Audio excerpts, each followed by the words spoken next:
Probably for the last couple of years, it's been really easy to fall into what I'm calling the zeitgeist of the tabletop role-playing game community.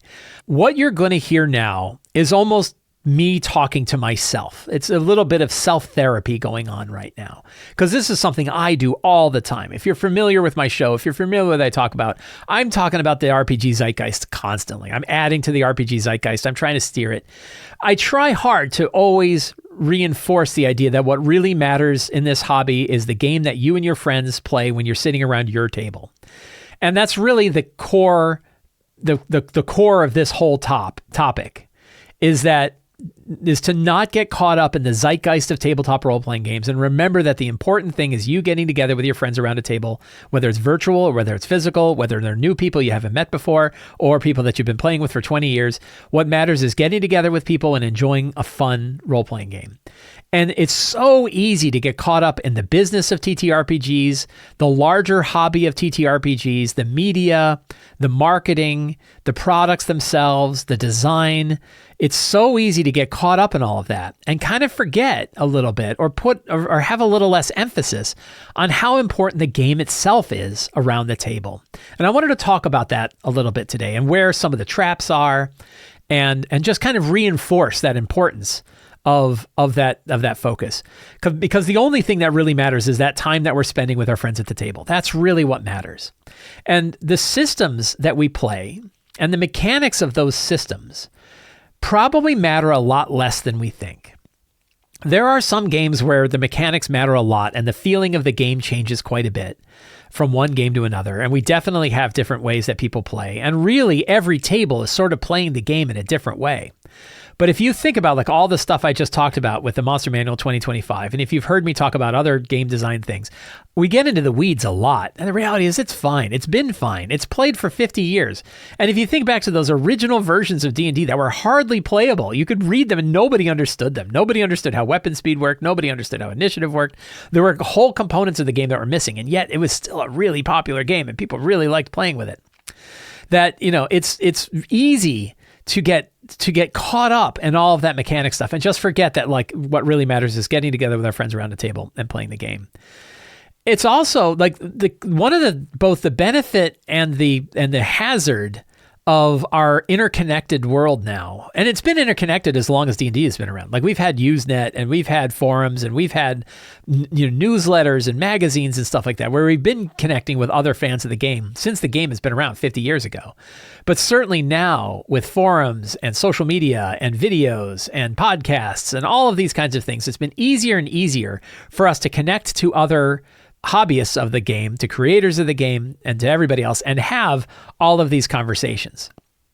And the benefit of there's a huge benefit to that, which I'll get to. But there's also the drawback. And the drawback is that we could get so caught up in those conversations, we forget about what the core of the game is, or we ignore the core of the game, or it even could draw us away from the core of the game. We could get worried about things or depressed about things or just feel bad about it, and then actually pull ourselves away from the game that matters to us, the actual thing itself, the core of the thing itself. The benefit is we learn from everyone. We have the opportunity to learn from everyone. And we can learn new ways to play. We can learn new games to try out. We can learn solutions to problems that we have. My whole goal in this entire industry is to help GMs run great games by both understanding the games themselves and how people play them, and then refining that down to things that can help each of us run our games. That's my whole racket. Right? I've been doing it on Sly Flourish for more than 10 years, 15 years about 15 years I've been doing it. I do it in my book, Return to the Lazy Dungeon Master. I've done it in lots of places. I want to learn from everywhere, take the good stuff, filter it down, refine it, and then bring it back out as tips that we can use to actually help our games at our table. And in that way, the larger zeitgeist is a huge benefit. It's been a huge benefit to the game overall. Many of the people that have worked at Wizards of the Coast talked about the benefit of being able to watch people play the game online and learn that way. Has been a massive way for new people to learn how to play. That before, it was like this like secret ritual where you had to like go find people and go to their basement and watch them play, and then you understood. And it drove a lot of people to not play. But now people are very familiar with live play games. They can watch games online. They see it. They go, oh, that's what this is like. By the way, that looks really cool. Hey, we could go do that. And now people are learning more. I think this was true as much as like 5 or 6 years ago, Wizards of the Coast said that more people were learning about how to play D&D online than they were from friends. And it was the first time that had happened in 45 years of the game's history. That's the benefit of the Zeitgeist. But we can get caught up in these arguments and we end up in disagreements and we feel that other people are doing it wrong and we have to solve them, or that they're somehow hurting the hobby, that the way that they're bringing it up is damaging everything. And that we have to stop them from doing that. They're saying a thing and it has to be stopped. And I am totally guilty of this. When I see a book, I'm going to give a Vecna Eve of Ruin spoiler. So if you are playing or want to play Vecna Eve of Ruin, now's your time to skip forward for, a couple minutes to skip it.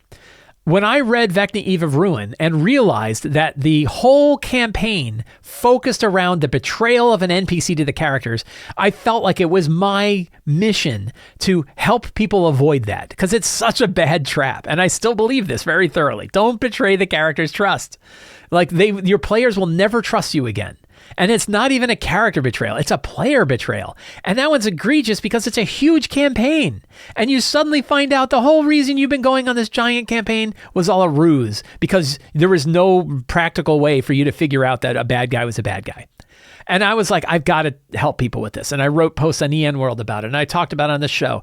But then it's also like, it's not my responsibility to help everybody with that adventure. I can, and there were people who disagreed with me. And I couldn't understand why. But I couldn't understand their arguments, but I recognized the fact that they disagreed with me and that they weren't necessarily wrong. So if there are people out there who said, no, it's fine, it can work out. Okay. But I still get driven by the zeitgeist of saying, like, I need to protect people. I need to protect, anybody who's listening to me needs to be protected from ruining like the trust of their players by running an adventure that's built around a betrayal, a huge long-term betrayal. But it's easy to get caught up in that. And again, forget, but I'm not going to do that at my game.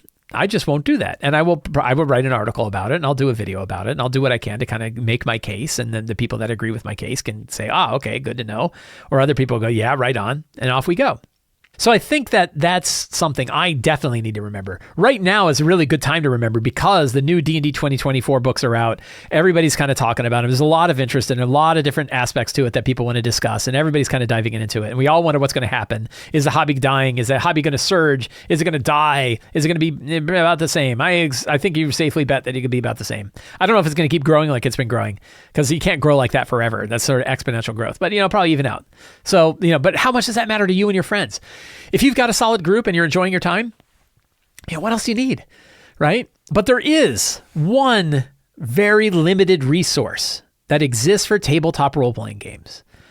Really two limited resources that exist for tabletop role-playing games that are worth paying attention to.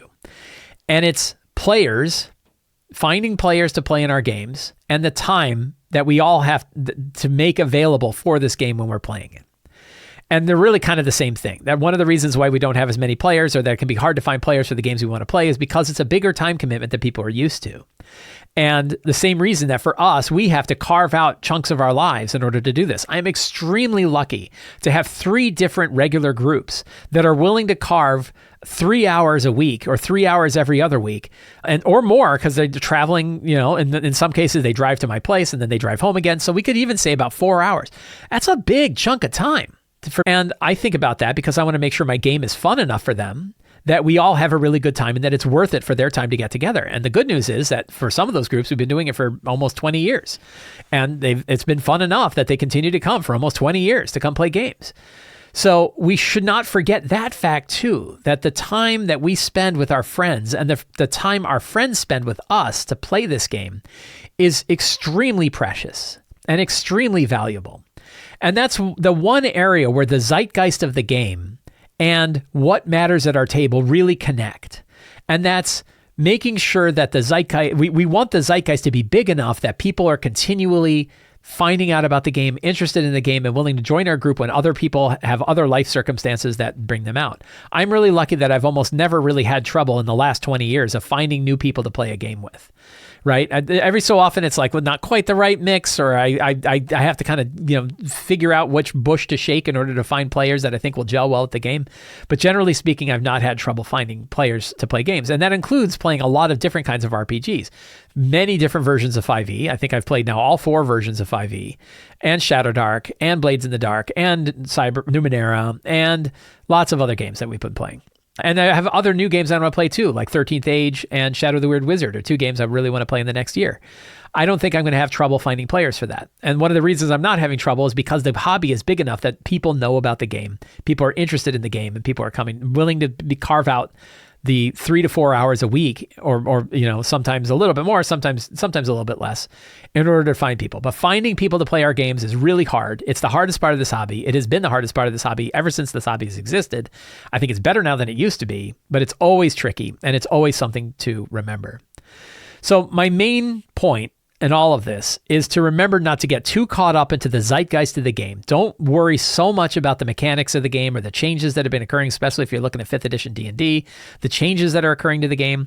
We can get mad about them. I'm mad about you. If you just saw me rant about how I don't like the fact that they have that they're bearing powerful abilities under the spellcasting block in the monster manual. Does that really matter? No, it really doesn't. Like, it's fine. And I've said that. Like, that monster manual is fine. And it means that at my table, it'll be fine too. Like, when I run D&D 2024, I'll probably run with all D&D 2024 stuff, and all 3 books are fine. And I think we'll have a good time. So the main message is don't let getting caught up in the zeitgeist take away from remembering the importance of having fun around the table with your friends. That the time that you spend with your friends around the table enjoying a game is far more valuable, far more precious, and far more important than any of the big swirling news or the latest YouTube videos or whatever the biggest scandal is or whatever weird design thing has come out or whatever new version of a game has come out. None of that really matters compared to you sitting around the table with your friends having fun with the game. If you enjoyed this show and you want to see more stuff like this, please consider subscribing to the Sly Flourish newsletter. It's absolutely free to sign up. You get a free adventure generator for signing up, and you get a weekly RPG article sent directly to your inbox with links to all of the other work that I do. You can also support me directly on Patreon. Patrons get access to all kinds of tips, tricks, and tools like the talk show database, the Patreon Q&A database, an awesome random generator, the 5e artisanal monster database, tons of different cool databases and tools that you can use to help you run your games. Lots of other adventures and scenarios and things like that I put out there. And you get access to our awesome Discord community, and you get to help me directly put on shows. You're helping me directly to put on shows like this.